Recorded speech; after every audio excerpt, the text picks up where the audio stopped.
नमस्कार, खबरें जारी न्यूज 24 पर मैं हूं आपके साथ मकसूद खान। खास पेशकश में बात सियासत की एबीसी की। सवाल यही, क्या किंग मेकर होंगे ओबीसी? क्योंकि यह जाति है कि जाति नहीं। 2024 के चुनाव के पहले भी सबसे बड़ा नारा उभर कर सामने आया है, जिसकी जितनी संख्या भारी उसकी उतनी हिस्सेदारी। चुनावी मौसम में बीजेपी की वोटों की गोलबंदी इसी के इर्द गिर्द घूमती नजर आ रही है और इसका ताजा उदाहरण है बिहार में ओबीसी का महासम्मेलन, जहां बीजेपी के चाणक्य यानी गृह मंत्री अमित शाह ने इस सम्मेलन में शिरकत की और विपक्ष पर जोरदार हमला बोला। बीजेपी को पिछड़ा हितैषी बताया तो वहीं विरोधियों को पिछड़ा विरोधी। तो आज प्राइम टाइम एक्सक्लूसिव में बात होगी ओबीसी वोट बैंक की। कैसे ओबीसी मतदाता तय करेंगे दिल्ली का दरबार का रास्ता।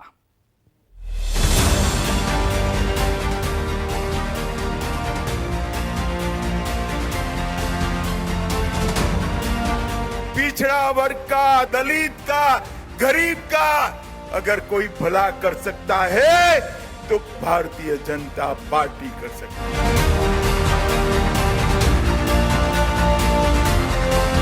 सामाजिक न्याय का क्रांतिकारी कदम जाति जनगणना है।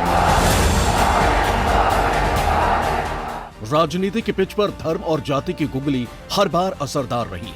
यही वजह है कि चुनावी मौसम में हर पार्टी और हर गठबंधन को पिछड़ा, दलित और ओबीसी का ख्याल आने लगा।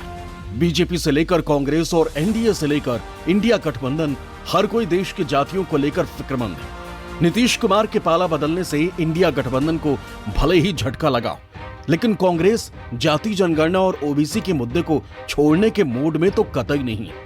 ऐसे में बीजेपी ने भी अब पिछड़े वोट बैंक को साधने के लिए कमर कस ली और इसी कड़ी में गृह मंत्री अमित शाह बिहार के पटना पहुंचे, जहां सबसे पहले उन्होंने बिहार भाजपा के पितामह माने जाने वाले स्वर्गीय कैलाशपति मिश्रा की प्रतिमा का अनावरण किया। मूर्ति का अनावरण करने के बाद शाह पालीगंज में अति पिछड़ा महासम्मेलन को संबोधित करने पहुंचे, जहां उन्होंने कांग्रेस और आरजेडी को आड़े हाथों लिया। साथ ही कहा कि एनडीए गठबंधन इस बार बिहार की 40 की 40 लोकसभा सीट जीतेगी। जिन्होंने पूरा जीवन पिछड़ा, अति पिछड़े का विरोध किया है, वो कांग्रेस पार्टी की गोदी में बैठे हुए लालू प्रसाद जी आपका भला कर सकते हैं क्या? जोर से बोलिए, कर सकते हैं क्या? वो एक ही काम कर सकते हैं, पिछड़ा और अति पिछड़ा की भूमि हथियाने का काम, गरीबों की भूमि हथियाने का काम। हम जब आए, बिहार की जनता ने हमारी झोली कमल से भर दी है।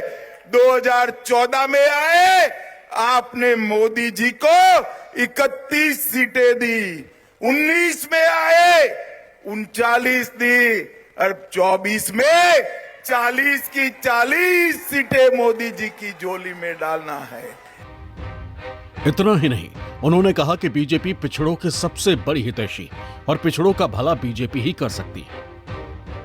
ओबीसी उद्यमियों के लिए वेंचर कैपिटल फंड बनाया और ढेर सारे काम किए। भाई और बहनों, मोदी जी को एक तीसरा मौका दीजिए, 400 पार कराइए।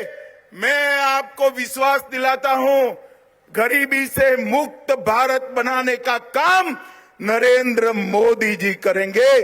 पिछड़ा, अति पिछड़ा का कल्याण नरेंद्र मोदी जी करेंगे। अमित शाह का बिहार दौरा उस वक्त में हो रहा है जब देश में 2024 के लोकसभा चुनाव की तारीख नजदीक आ रही।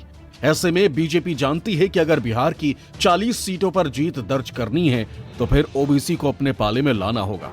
यही वजह है कि पहले पीएम और अब गृह मंत्री अमित शाह बिहार की धरती पर पहुंचे। बिहार में ओबीसी महासम्मेलन में शाह ने देश भर के ओबीसी समुदाय को संदेश देने का काम किया है। ये बताने की कोशिश की है कि बीजेपी पिछड़ों के साथ खड़ी है और अगर उनका भला कोई कर सकता है तो वो बीजेपी ही कर सकती है। वैसे भी बिहार को लेकर कहा जाता है कि यहाँ की राजनीति जाति आधारित होती है। जनता पहले ये देखती है कि वो जिन्हें वोट कर रहे हैं वो किस जाति का है। ओबीसी समुदाय हमेशा से देश की राजनीति का किंग मेकर रहा है ऐसे में बीजेपी किसी भी सूरत में इस वोट बैंक को साधना चाहती है ताकि 24 के चुनाव में 400 प्लस का आंकड़ा पार हो सके। तो बिहार देश का वो सूबा है जहां से दिल्ली में कौन राज करेगा यह पटकथा लिखी जाती है। यह वही राज्य है जो देश में किसकी सरकार बनेगी उसकी दशा और दिशा भी तय करता है। और यही वजह है कि इन दिनों बिहार देश की राजनीति का एपिसेंटर यानी कि केंद्र बना हुआ है। पहले पीएम मोदी और अब गृह मंत्री अमित शाह बिहार के दौरे पर है, जहां उन्होंने ओबीसी महासम्मेलन में शिरकत की और यह संदेश दिया कि बीजेपी पिछड़ों के साथ खड़ी है। हालांकि सिर्फ एनडीए ही नहीं बल्कि इंडिया गठबंधन भी लगातार ओबीसी को रिझाने में लगा हुआ है। वजह है बिहार में ओबीसी का दबदबा होना। ऐसे में बिहार का जो जाति समीकरण क्या है, जल्दी से आपको सिलसिलेवार तरीके से समीकरण बताते हैं। ओबीसी की हम बात कर रहे हैं, अन्य पिछड़ा वर्ग की 63% आबादी बिहार की ओबीसी में आती है। बिहार की 13 करोड़ से ज्यादा जो आबादी है उसमें सबसे बड़ी हिस्सेदारी वाली कैटेगरी दरअसल ओबीसी की है। और इसमें भी जो अति पिछड़ा है वो 36% है, 27% जो है वो पिछड़ी आबादी है। अब इसमें हम जाएंगे दलित आबादी को लेकर बात करें तो 20% दलित आबादी है। अब ऐसे में ये पूरा आंकड़ा 63 + 20 यानी कि ये हो जाएगा 83% एग्जैक्ट जो इसका हम आंकड़ा बताए। तो अब इसमें आप आदिवासियों को जोड़ लें तो 2% आदिवासी वर्ग आता है। हालांकि एग्जैक्ट इसका है करीब 1.64%, ये वहां का निकल कर आता है अनुसूचित जनजाति का आदिवासी। तो राज्य की जो कुल आबादी है उसमें सबसे कम आदिवासी जो तबका है उसकी तादाद है।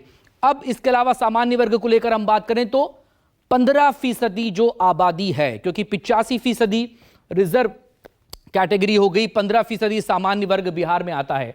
यहां पर गौर करिए, अंग्रेजों के जमाने में आई काका कालेलकर कमेटी की रिपोर्ट के मुताबिक देश की आबादी में पिछड़ी जातियों की हिस्सेदारी महज 32% थी, जो 1990 में आई मंडल कमीशन की रिपोर्ट के मुताबिक 52% हो गई है।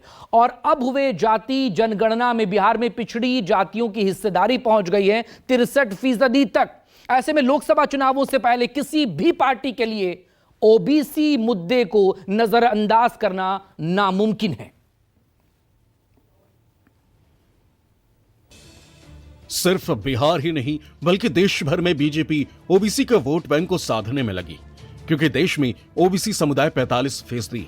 ऐसे में ये वो वोट बैंक है जो जिसके पाले में जाएगा दिल्ली दरबार उसका हो जाएगा। ऐसे में देश भर में राज्यवार तरीके से ओबीसी वोट बैंक पर नजर डाले तो बिहार में 63%, उत्तर प्रदेश में 54%, राजस्थान में 48%, गुजरात में 47%, मध्य प्रदेश में 50%, छत्तीसगढ़ में 45%, आंध्र प्रदेश में 52%, तेलंगाना में 48%, कर्नाटक में 62% और केरल में 69% ओबीसी आबादी है। देश की राजनीति में बैकवर्ड क्लास यानी कि ओबीसी वोट बैंक का बोलबाला है। चुनाव नजदीक आने के साथ ही सभी राजनीतिक दलों को ओबीसी की चिंता सताने लगती है।